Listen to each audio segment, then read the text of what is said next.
I asked this guy, one night you were telling me the story about when you went to play ball. And I said, yeah, you played ball? Yeah. It made sense because the guy's like fucking a giant, right? Yeah. So I said, where? The man said, Chicago.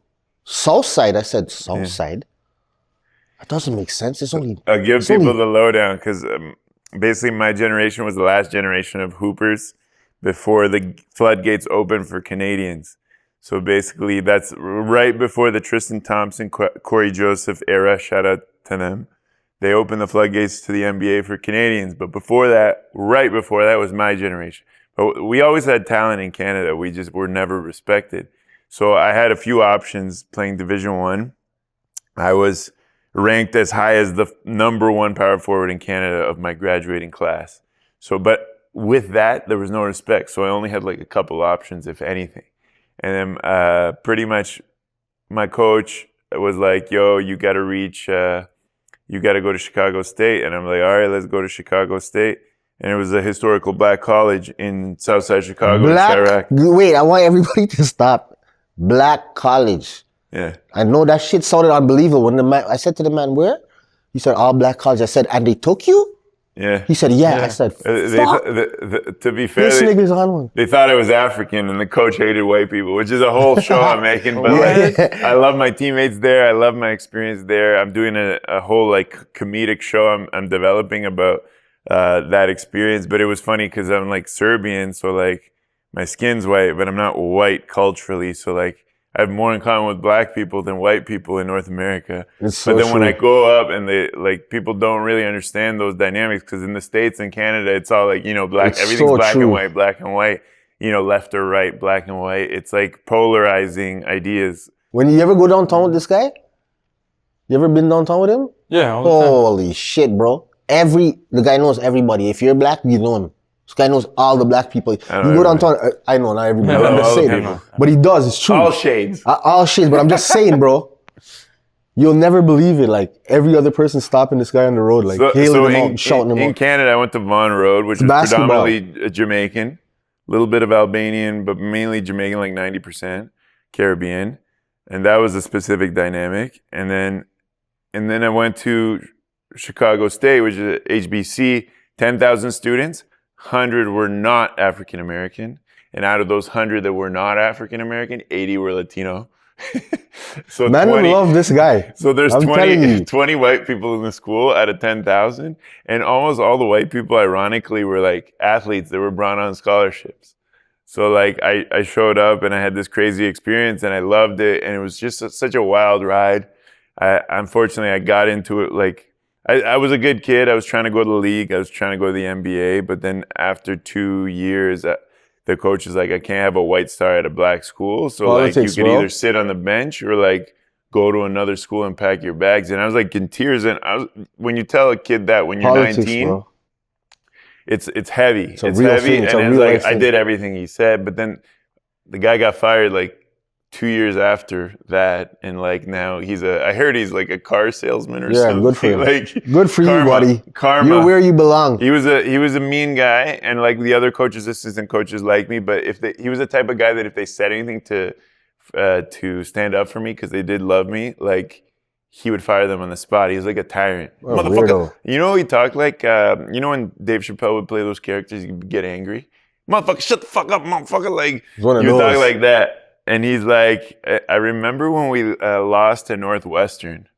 So Northwestern's like, we were like Southside Chicago. We were from the hood. We're a black school, right? Like, so, and then Northwestern's like the yuppie white, well-funded school, Ivy League, suburbs of Chicago. They mostly get they like to get those Larry Bird type guys. But all their players are good though. Players too, but all their players are wicked, the white ones. They're one of the 100% bigger schools in D1, right? So Northwestern's known for that. There was a crosstown rivalry because our school got kicked out of our conference. We're still Division I, but we were playing just for fun for 2 seasons because we were on probation for 2 years because the old team, the year before I came, got into a brawl amongst themselves. It's Southside Chicago, bro. On ESPN, of course, amongst themselves. It was so embarrassing for them. Chicago gets it in. So they tried to bring in a new coaching staff, bring in everything, new team, everything. So I was going into that scenario, And then the people that they brought in were no better than, what of course not. It's just another set of men from the hood. So it was an experience, and I enjoyed it, and I was really grateful for that experience, even though the coach was kind of an asshole. After that, I went to a born-again Christian school. I mean, I'm not You're talking about losing to... Oh, sorry. Yeah, I digress. So this is a big test for us to get into it happens a all conference, the time. right? Our hood black school, our HBC, who's suspended for 2 years from a postseason play and being in a conference, still Division I, but we need to prove ourselves. And we need to play against, we need to get into a league like within Division I. This feels like some. They do this a lot. They do this in football too. It's gonna be my show. They do this with the kids in football too. Yeah, so we're on probationary 2 years, and it's the 2 years that I was there, the only 2 years. So this is our big chance. Semi-pro with Will Ferrell. That's what it feels like. But Division I, but so it's like the polar opposites, tale of two cities, suburbs versus hood. So we're the hood black school going up against the bougie, yuppie, white, rich school with the white, rich players and the moms. But we have a brand new stadium, so they're coming to us, and nobody knows about us in Chicago. So it's like the crosstown rivalry, like tale of two cities. They're bringing those guys to you guys? Black, money versus so they're bringing poor. them to the hood? They came to the hood, but we don't have a fan base, so it's just their people in our stadium. Cheering for them. Yeah, but the local news is there. Everybody's there. And I come in as like a hot prospect, and like we were playing against Michigan State. I started against Michigan State as a freshman, and they knew about my mixtape. This is before YouTube was popped off. Everybody was watching my mixtape. That's crazy. I was dunking on people and shit. And like I show up, and I'm like, okay, I got to do whatever I can to go to the league, like prove myself. So then we're playing against Northwestern. I don't touch the floor. And we lose by 52 points. We get destroyed, bro.